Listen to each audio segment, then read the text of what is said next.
कळंबा गावातला कार्यक्रम आहे, दत्त कथा आहे,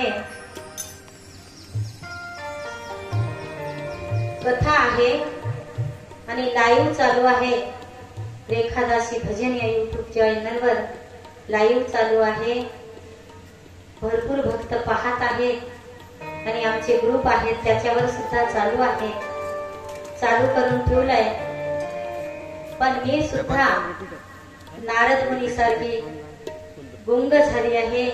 कोणाला दिसत आहे, कोणाला कथेचे शब्द ऐकायला मिळत आहेत की नाही मला काही कल्पना नाही आणि लक्ष काही तिकडं जात नाही आहे. आणि जर माझे शब्द पोहोचत असतील, जर दत्तात्रय प्रभूची कथा कानावर पडत असेल YouTube चॅनलद्वारे, तर सगळ्यांना माझा आनंद देव दत्त, आनंद देव दत्त.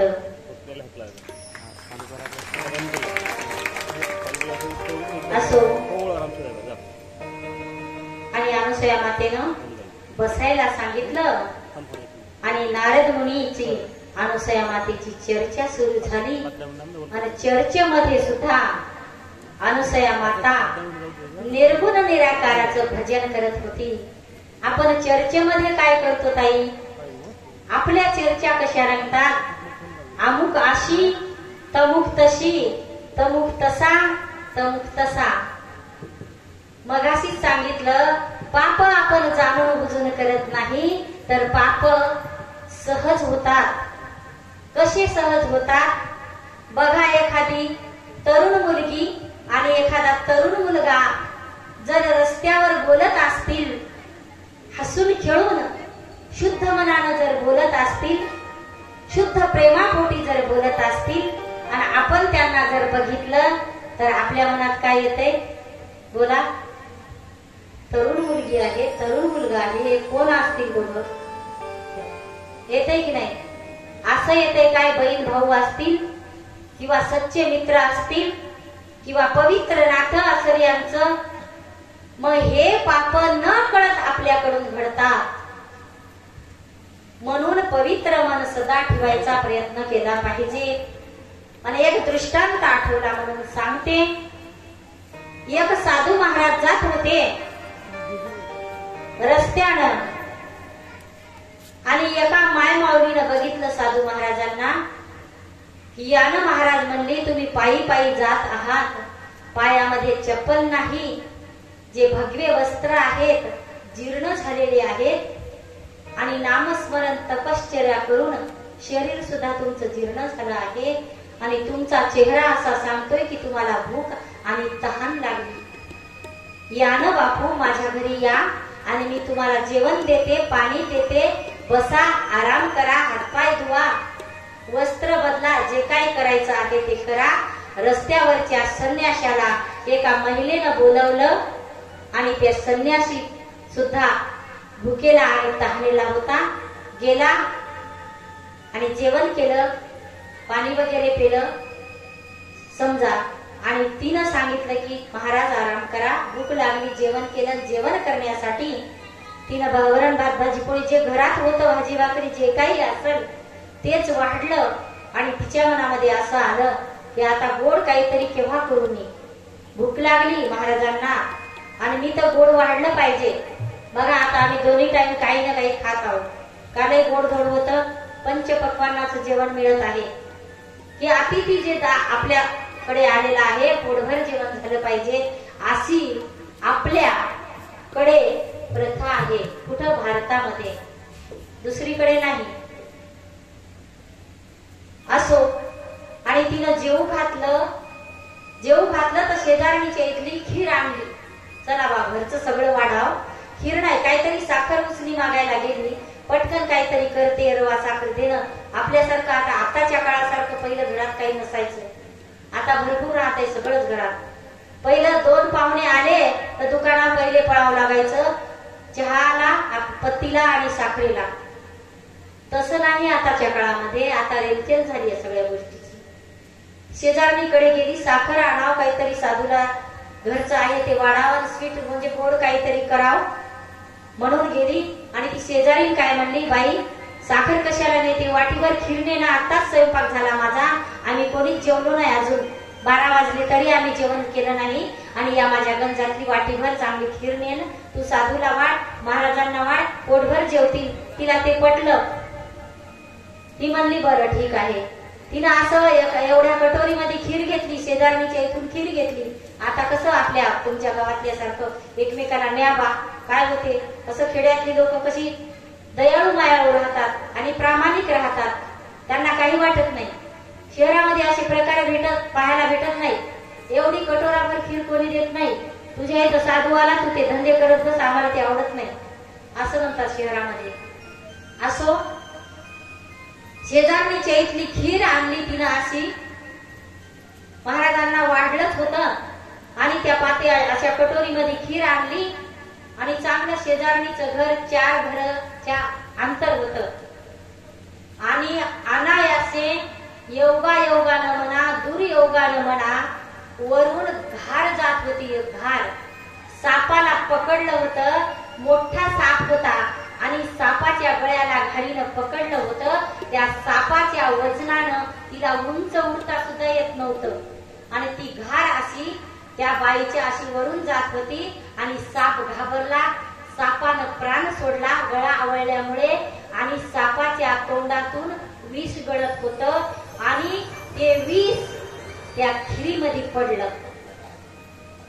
ती खीर त्या बिचारीनं प्रेमानं साधू बुवाला वाढली, आणि साधू बुवा पोटभर जेवले. पोटभर जेवल्यानंतर साधू बुवाचा काही वेळानंच मृत्यू झाला. मोठा साप होता, भयंकर विष पडलं 2 चमचे त्याच्यामध्ये, आणि पहिलं जसं खिरीवर तूप वाढतो तसंच ते विष साधूनं भुकच्या पोटी खाऊन घेतलं, आणि साधूचा मृत्यू झाला. साधूचा मृत्यू झाला. साधू बुवा महाराज वारले, महाराजाचा मृत्यू झाला, एकाएकीच झाला. आताच गावानं फिरले, आणि अमुक बाईच्या इथं गेला, आणि त्या बाईनं काहीतरी महाराजाला खाऊ घातलं, म्हणून साधूचा मृत्यू झाला. अशी चर्चा चालली. कुठं? त्या बाईच्या 2-3 घर आडवे करून. तिथं किती होत्या बाया? 2 जणी. चांगला साधू जाऊ लागला, हिनं बोलवलं, हिनं डावपेच केला, साधूला मारायसाठी जेवू घातलं, वगैरे वगैरे त्यांचं तिकडं सुरू. आता साधू मेला, त्याच्यामध्ये दोष कोणाचाच नाही. आता साधूचं पाप कोणाला लावायचं? चित्रगुप्तापाशी हिशोब सुरू झाला की त्या बाईचा काही गुन्हा नव्हता. साधू संताला जेवू घातलं पाहिजे, साधू मध्ये देव पाहिला पाहिजे, म्हणून तिनं पवित्र मनानं जेवायला घातलं, आणि साधूचाही काही गुन्हा नव्हता. भूक लागली म्हणून जठराग्नी म्हणजे भूक, जठराग्नी तप्त झाला होता, म्हणून साधूने जेवण केलं. त्या बाईचा नव्हता गुन्हा, आणि साधूचाही गुन्हा नव्हता, आणि खीर देणारीचा गुन्हा होता का हो? तिचाही गुन्हा नव्हता, त्या तिघांचाही गुन्हा नव्हता. तर साधूचा मृत्यू झाला म्हणजे समजा खूनच झाला. एकाएकी मारला म्हणजे विषानं मेला साधू, विष खाऊन मेला बा, हे सिद्ध झालं. परंतु त्याचं पाप कोणाला द्यायचं? चित्र आणि गुप्त, यमराज, धर्मराज जे काय आहेत वरी हिशोब करून राहिले. कुठं? वर. या साधूचं पाप मारल्याचं कोणाला लावायचं? चित्रगुप्ताने हिशोब केला, सगळ्यांनी हिशोब केला, यमाच्या राजाने हिशोब केला, धर्माने हिशोब केला. तर म्हणले आता त्या खीरवालीला पाप लावा, म्हणले खीर दिली, तिनं काही टाकलं असेल. नाही, ते सिद्ध झालं, तिनं काही टाकलं नाही, तिचा काही गुन्हा नाही. आणि मग म्हणले जिनं जेवू घातलं तिला द्या पाप. ते यमाचा राजा म्हणला नाही, तिला नाही द्यायचं पाप. काहून द्यायचं? तिचा काय गुन्हा होता? तिला पाप कसं काय लागणार आहे? मग साधून आत्महत्या केली, त्याचं पाप त्यालाच लागलं म्हणावं का? विष घेतलं का त्यानं? नाही, साधूला पाप नाही. मग या तिघांनाही पाप लागणार नाही, तर या जीवाचं पाप कोणाला लागल? हे जीव तर देवाघरचा गेला नाही, अपघाती मृत्यू झालाय त्याचा, आणि याचं पाप कोणाला लावायचं?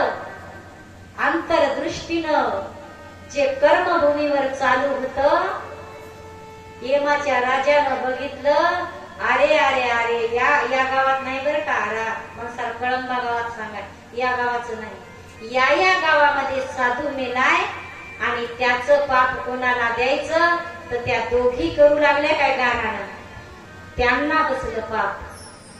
काही होता का त्यांचा गुन्हा? गुन्हा होता ना.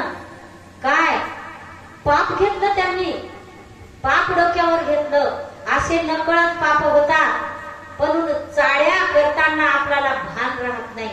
नाही गमाय म्हणू नको, मी तुझ्यापाशीच म्हणले. मग दुसरी म्हणते, तिसरी पशी अमुक अमुक असं झालं ग, फलाण्याची पोरगी म्हणा पळून गेली, म्हणू नको कोणापाशी, मी तुझ्यापाशीच म्हणले. तिसरी म्हणते चौथीला, अमुक झालं ग, त्या दोघांचं भांडण झालं, नवरा बायकोचं, आणि नवरा मेला म्हणा, काय फाशी घेतली काय, म्हणू नको कोणाला, फक्त तुझाच सांगायले. असं करत करत जे गाव पेटतय, सगळ्यांना पाप लागतंय. चाडी चुगली मध्ये आपल्याला भयंकर गोळी आहे, सावध रहा. पाप लागतंय म्हणतात, पण ते खरं आहे की खोटं देवाला माहित. कुठं पाप लागायला नाही, लागतंय, शास्त्रात ग्वाही आहे.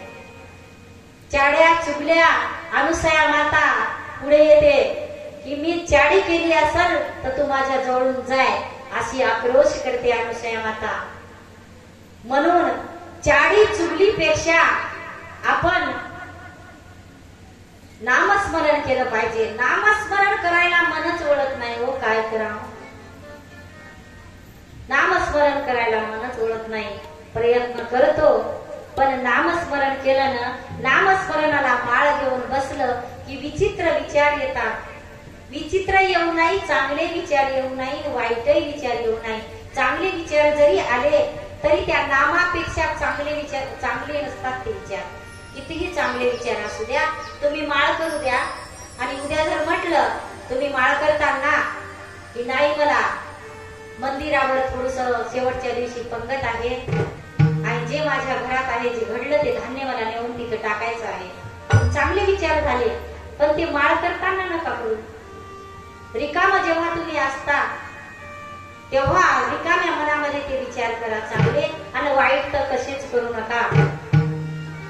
म्हणून माळ करताना आपण प्रयत्न करायचा आहे. आणि दत्तात्रय प्रभूला गुरुदेव म्हटलेला आहे, किंवा जे आपले गुरुदेव आहेत त्यांना गुरुदेव म्हटलेला आहे. म्हणून भगवंताला विनंती करायची की देवा, मी नामस्मरण करायला बसतो, तुझी भक्ती करायला बसतो, पण माझं मन लागत नाही. काय गुन्हा असेल, काय चूक असेल माझी, मी प्रयत्न भरपूर करतो.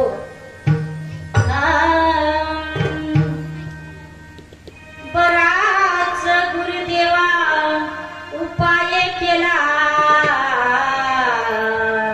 काय उपाय केला? बराच गुरुदेवा उपाय केला, परी शेडरी पुसोडी नाथ देयाला.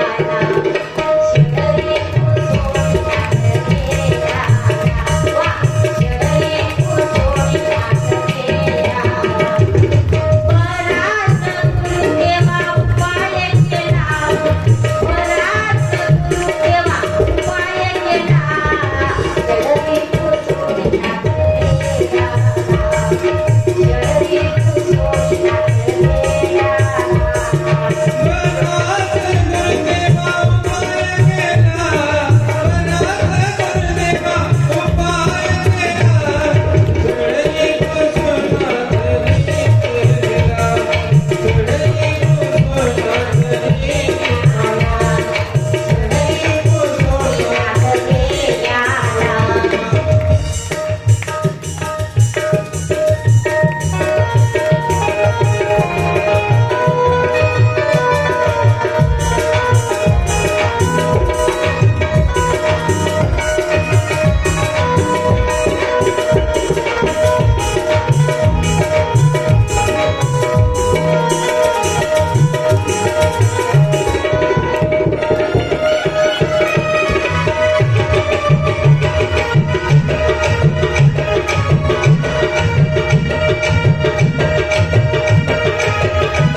उपाय करणारे सतभक्त म्हणावं लागेल.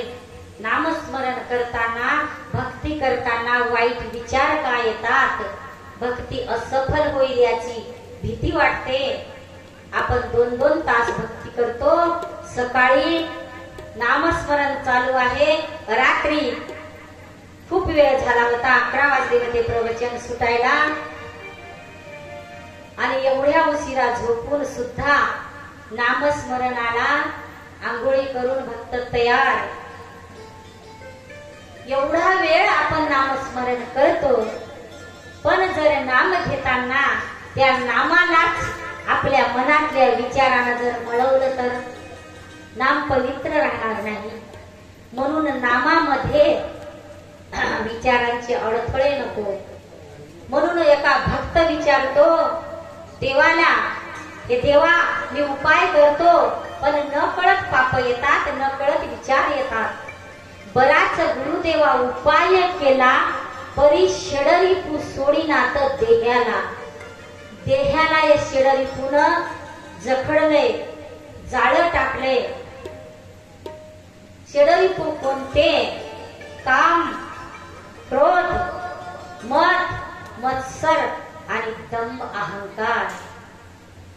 काम म्हणजे वाईट वासना. जात नाही माझ्यातली वाईट वासना. मी भक्तीला 12 वर्षे झाले लागून, तरी माझं मन पवित्र झालं नाही. काय असल, कुठं बिघडत असल, कुठं पाणी मुरत असल, भक्तानं भगवंताला विचारायला पाहिजे आणि उत्तर मिळवायला पाहिजे. जसं राजानं काल प्रश्नावर प्रश्नाचे बाण सोडले होते आणि उत्तर आले होते देवाकडून, तसं भक्तानं देवाला विचारायला पाहिजे, आपल्या गुरुदेवांना विचारायला पाहिजे की मी प्रयत्न भरपूर करतो, पण माझ्या मनामध्ये पाप का येते, विचार का येतात. उपाय मी करतो, उपाय करत नाही असं नाही. कथा होती आमच्या गावाला. 7 दिवस कथेमध्ये भरपूर उपाय केला आणि ते उपाय लागू सुद्धा पडला. त्या 7 दिवसामध्ये खरंच कोणाचा द्वेष नाही आला, राग नाही आला, वाईट वासना नाही आला. हे षडरिपूला थारा दिला नाही, कारण तिथं नामाचा गजर होता आणि जिकडं तिकडं नाममय झालेलं होतं. जसं मगाशी म्हटलं माहूरगडचा कणकण बोले देवा दत्ता दत्ता, त्याचप्रमाणे या कळंबा गावातला कणकण बोलत आहे. लहान मुलं, मोठे माणसं, अगदी स्त्रिया, पुरुष सगळे देवा दत्ता म्हणत आहेत. भगवंत नाम दत्तमय वातावरण तयार झालेलं आहे. म्हणून माझ्या मनामध्ये वाईट विचाराला जागाच नव्हती. पण सप्ताह संपला. 2-3 दिवस चर्चा झाली, चांगली पंगत झाली. महाराजांना श्रम घेतले, गावकऱ्यांना श्रम घेतले. ताई नाही साधारण बरं सांगलं नाही का? बरं चांगलं जाऊ द्या, असो कसं मला आलं तसं सांगते. कलाकार मंडळी खूप छान होती, प्रोफेशनल कलाकार होते. आमच्या गावात पहिल्यांदाच दत्तकथा झाली वगैरे वगैरे. जास्तीत जास्त 1 हप्ता पुन्हा सुरू झालं.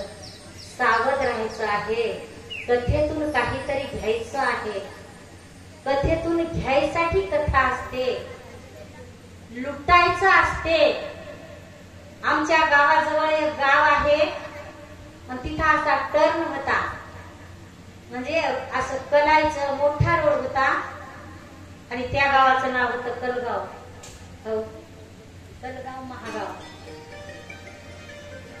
भांडूला मला कोण भांडलं तर, युट्यूबला ऐकलं तर एक उदाहरण देत आहे मी. आणि त्या टर्नवर नेहमी टँकर उघडायचे.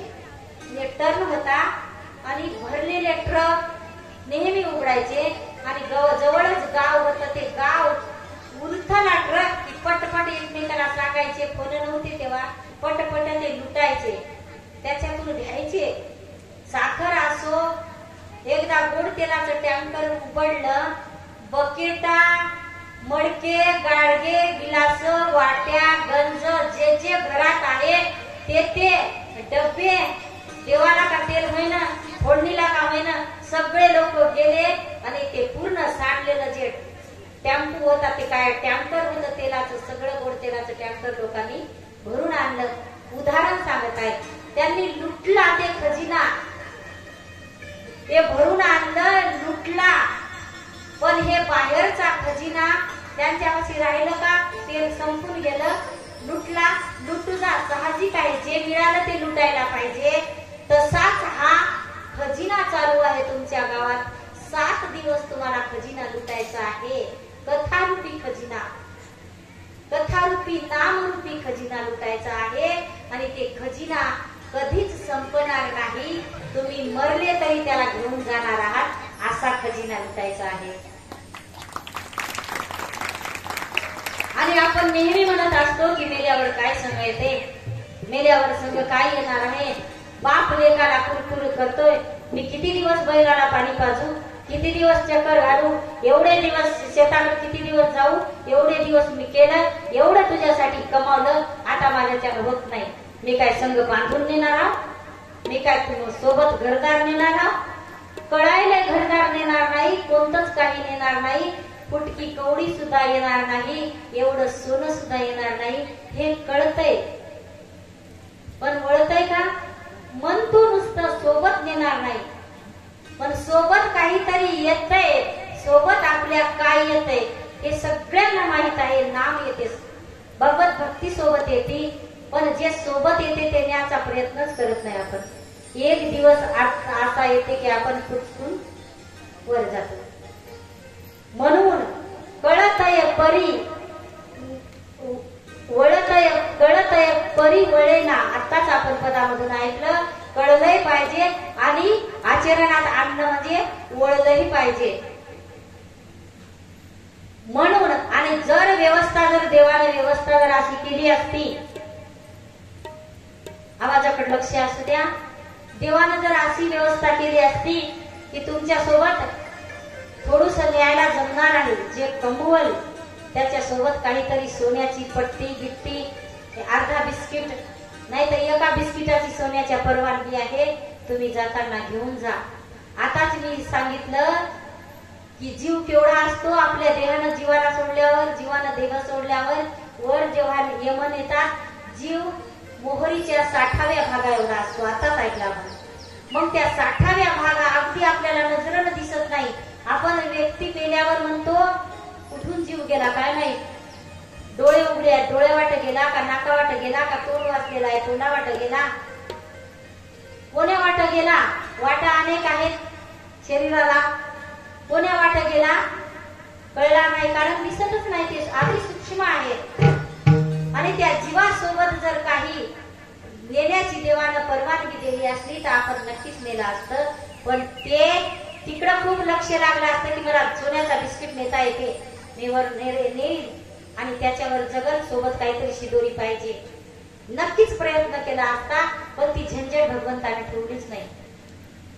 भगवंत म्हणते तुम्हाला जर न्यायचं असेल तर माझं नाम आहे आणि तुमचं ते जीव लहानचं आहे, त्याला माझं नाम किती लाखानं जरी तुम्ही नेसाल, नामरूपी किती पोतेच्या पोते भरून नेसाल, तरी त्या जीवाला त्या नामाचं ओझवणार नाही. घे घे घे हक्त तगम घे, माया सारी सोडून दे. घे घे घे तगम घे, माया सारी सोडून दे. हात लावणे नसिबाला खर्च जाईगा, या संसारा पाये, या संसारा पाये, या संसारा पाये, या संसारा पाये.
असो आपण कथेकडे वळणार आहोत.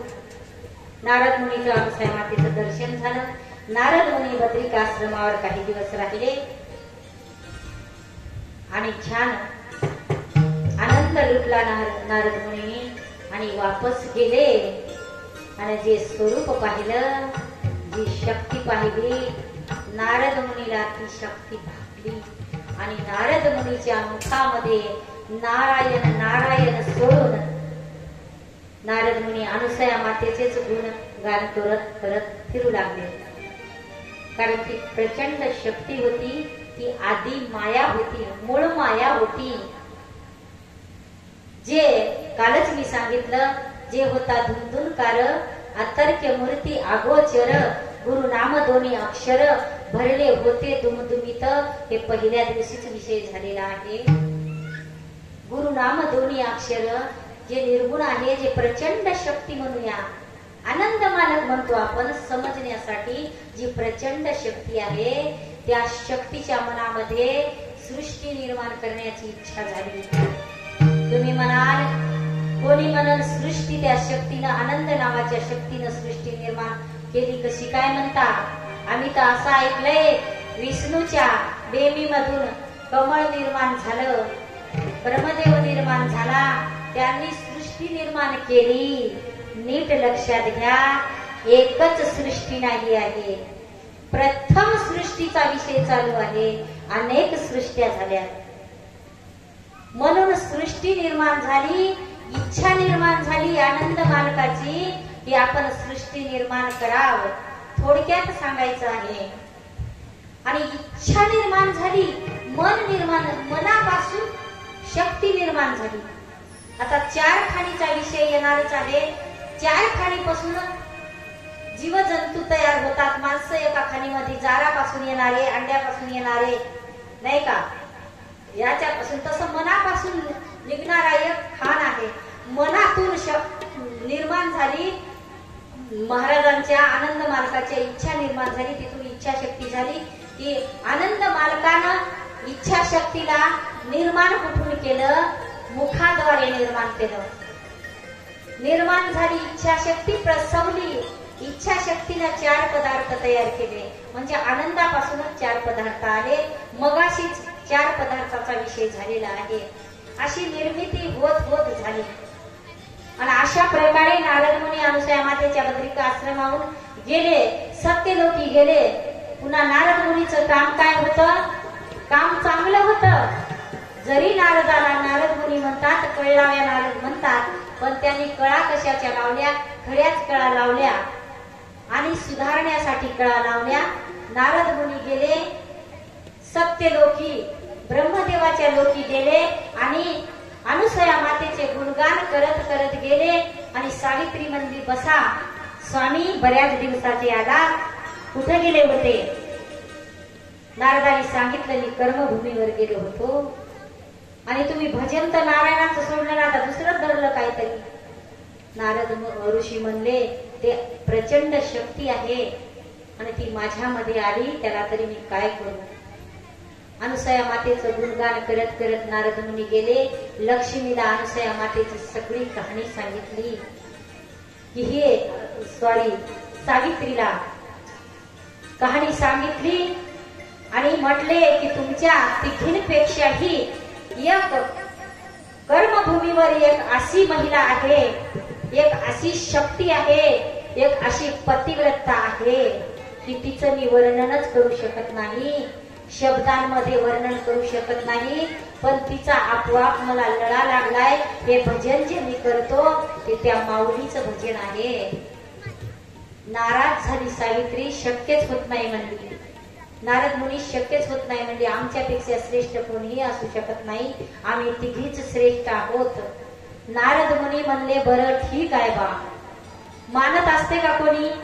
तुमच्यापेक्षा श्रेष्ठ ती बरी, तुझ्यापेक्षा श्रेष्ठ ती बरी म्हटलं तर मानत असते का?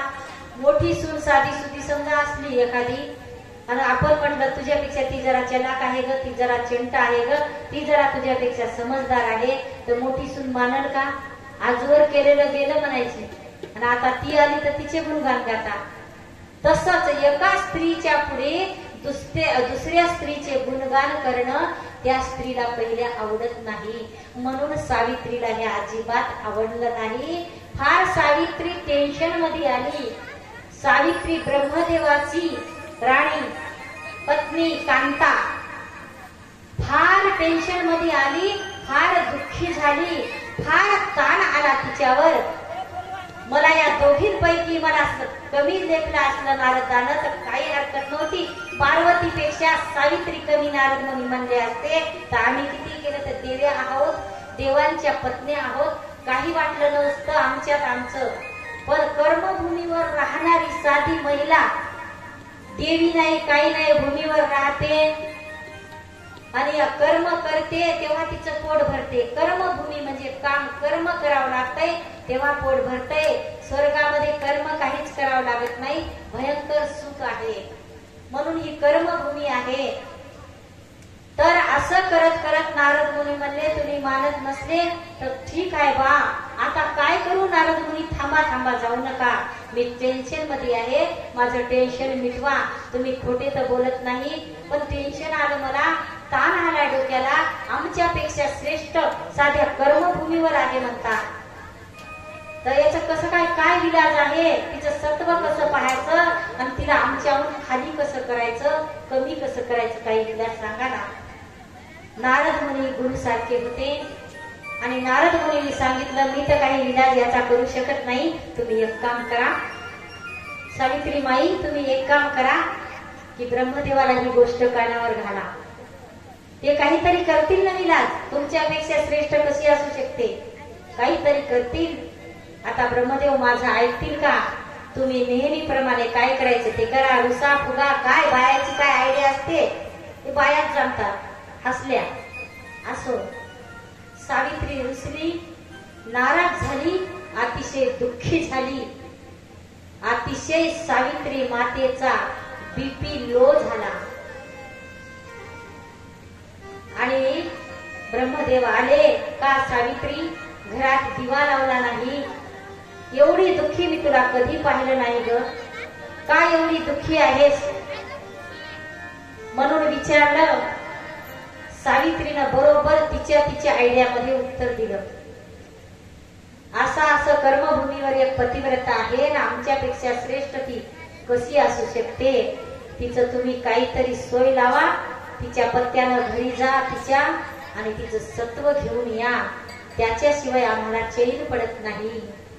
बघा आपल्या घरातली पत्नी जर दुःखी असेल, जर रुसलेली फुगलेली असेल, कामधंदे स्वयंपाक सोडून तिनं अंथरुण धरला असेल तर माणसाला तरी चैन पडते का. माणूस कितीही चांगला असू द्या, त्याच्या घरातली जर लक्ष्मीच जर दुःखी असेल, नाराज असेल तर तोही सुखानं खाऊ शकत नाही. तिच्या दुखण्याचा विलाज माणसाला लवकरात लवकर करावं लागते. काय पाहिजे, कोण काय म्हणलं सांग पटकन, नाही का. उद्या परवा ते नीट केल्याशिवाय दुखणं माणसाला सुद्धा चैन पडत नाही. त्याचप्रमाणे ब्रह्मदेव आले, विचारलं, तिचं दुखणं ऐकून घेतलं, पण ब्रह्मदेवालाही कळालं नव्हतं निर्गुण कोण आणि निर्गुणाची भक्ती कशी करायची. नीट लक्षात घ्या निर्गुणाच्या भक्तांनो, ब्रह्मदेवाला पत्ता लागला नाही निर्गुण कोण, ते पत्ता आपल्याला लागत आहे कथांद्वारे, सिद्धांतांद्वारे, साधू संतांद्वारे. आपण नशीबवान आहोत. ते निर्गुण निराकार सगळ्याहून मोठं रूप, आधीचं रूप कोण आहे ते, म्हणून फायदा करून घ्या. ब्रह्मदेवाला असं वाटलं की खरंच आमच्यापेक्षा श्रेष्ठ कोणीच नाही, बरं बघूया, त्यांच्याही थोडं लक्षात आलं. म्हणून ब्रह्मदेवानं ठरवलं की आपण शंकरजीकडे जायचं आणि हे याचं जे गाठण आहे ते सांगायचं. कदाचित जर खोटं काम असेल ते कर्मभूमीवर एक जे पतिव्रता आहे, शंकरजीनं जर म्हटलं अरे ते खोटं काम आहे, अंतरदृष्टीनं जर ज्ञानदृष्टीनं महादेवानं जर पाहिलं ते खोटं आहे रे, जाऊ द्या, काय त्या नारदाच्या नादी लागता, असं जर म्हटलं तर मग फारच चांगली गोष्ट. कर्मभूमीवर जायचं काम नाही, मध्येच काम आले आपल्या मागे. म्हणून शंकरजीकडे गेले आणि विष्णूला असं वाटलं, विष्णूची पण लक्ष्मी तशीच रुसली, ती पण दुःखी होती, विष्णूला पण तिचं दुखणं काढायचं होतं. आणि हिचं दुखणं काढण्यासाठी कोणता डॉक्टर बघावं. विष्णूला पण वाटलं जे श्री शंकर नावाचा डॉक्टर आहे तेच या न्याय निवाडा करल आणि हिचं ग्रहण तिला त्यांना सांगितलं पाहिजे. म्हणजे शंकराकडं ब्रह्मदेव निघाले, विष्णू निघाले, दोघांची मध्येच भेट झाली आणि महादेवाला भेटले आणि शंकरजीचं तेज ग्रहण पार्वती फार रुसली आणि जगत जननी म्हणतो आपण. पार्वती मातेची दुर्गेच्या रूपामध्ये आपण नवरात्रेत उपासना करतो. ती जगदंबा रुसली म्हणल्यावर महादेवाचा एक हात गळून पडल्यासारखाच झाला. महादेवाला वाटलं ही रुसली भवानी, पण हिचं दुखणं काय आहे, काय करावं. अंतरदृष्टीनं बघितलं तर कोणतंच काहीच आढळलं नाही. त्यांच्यामध्ये क्षमता उरली नाही की कोण निर्गुण आहे आणि कोण निर्गुणाची भक्ती आहे, कोण पतिव्रता आहे. श्री शंकरजीला सुद्धा कळलं नाही, पता लागला नाही. ज्ञान 3 डोळे असून ज्ञान डोळा जे आहे त्या डोळ्याने बघितलं तरी पता लागला नाही. म्हणून शंकरजी तिघांची भेट झाली आणि तिघांनी विचार विनिमय केला आणि त्या तिघींनी विचार विनिमय केला आणि तिघांची वाटतच भेट झाली आणि पुन्हा शंकरजीनं कैलासावर नेलं त्या दोघांना. आणि शंकरजीच्या मनामध्ये असं आलं की जाऊ दे, फालतू गोष्ट असेल, कोण श्रेष्ठ असणार आहे. पार्वतीला समजवतील हे दोघ जण. म्हणून श्री शंकरजी कैलासावर दोघांना घेऊन गेले. मीटिंग झाली आणि विचारलं पार्वती मातेला की नाही गेलं तर चालणार नाही का. नारदाचं काय ध्यानावर घ्यायचंय. नारदानं मानला असेल, एखादी असेल कोणीतरी थोडीफार भक्ती करणारी. अंतरदृष्टीनं आम्ही तिघांनी बघितलं, पण आमच्या तिघांपैकी कोणाचीही भक्ती नाही करत नाही, ती कोणाचीही भक्ती नाही. आणि तुमच्यामध्ये द्वितीय जर सामर्थ्य असेल तर तुम्ही बघा, पार्वतीला म्हणले. आणि पार्वती माता सुद्धा म्हणली की माझी भक्ती नाही, ती कोण पतिव्रता आहे. तुम्हाला जावावंच लागल, तिचा शोध काढावंच लागल आणि तिचं मूळ उपटून काढावंच लागल. आमच्या पेक्षा श्रेष्ठ कशी होते, तिचं सत्व हरून या. थोडीफार असल पतिव्रता, पण तिचं सत्व हरून या. अशा प्रकारे विचार झाला. काम नाही भागत, काम नाही होत, जावावंच लागणार आहे. पार्वतीचं सगळ्यांनी ऐकलं आणि सगळे ते तिघ ब्रह्म विष्णू महेश. ब्रह्मदेव कुठं होता, इथं होता का, अकोल्यात होता का ब्रह्मदेव, जवळच्या जवळ आला नाही. ब्रह्मदेव सत्य लोकी होता. आणि सत्य लोक केवढं होतं, आपली सृष्टी, आपली पृथ्वी, आपला भारत देश नाही, पूर्ण जग, पूर्ण सृष्टी आहे तेवढं एक, त्याच्यावरही मोठं एकाचं भुवन आहे. त्या सत्यलोकी होते आणि त्या भुवनाचा राजा ब्रह्मदेव होता. सगळं सोडून, कारभार सोडून त्याला येवावंच लागलं. आणि वैकुंठीचा जे राजा विष्णू होता त्यांनाही वैकुंठ सोडून यावं लागलं. आणि कैलासाचा राजा जो शंभूदेव होता तिघांनाही सोडून पायी पायी यावं लागलं. कर्मभूमीवर अनंत ब्रह्मांड ओलांडले.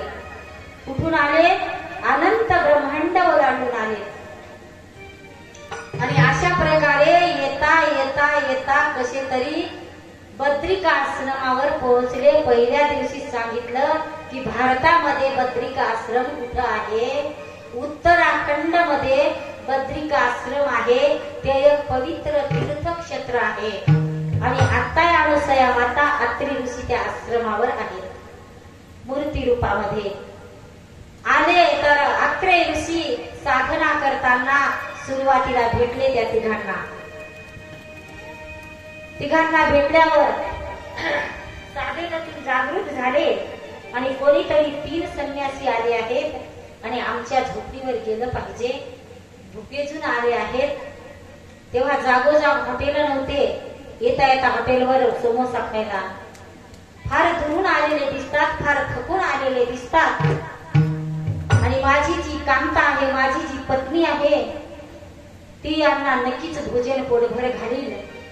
म्हणून नमस्कार झाला, वार्ता झाली आणि सांगितलं ऋषींनी की जा, या दिशेनं माझी झोपडी आहे आणि त्या झोपडी मध्ये माझी पत्नी आहे, ती तुम्हाला जेवायला नक्की देईल आणि ती जेवायला अतिथीला वापस धाडत नाही. तुम्ही जा आणि खुशाल तिची भेट घ्या आणि भेटा. अशा करत करत ते बद्रिका आश्रमावर अनुसया मातेच्या झोपडीवर ते तिघही ब्रह्म, विष्णू आणि महेश तिथं पोहोचले. ब्रह्मा विष्णू आणि महेश्वर, ब्रह्मा विष्णू आणि महेश्वर सामुने बसले मला हे दत्त गुरु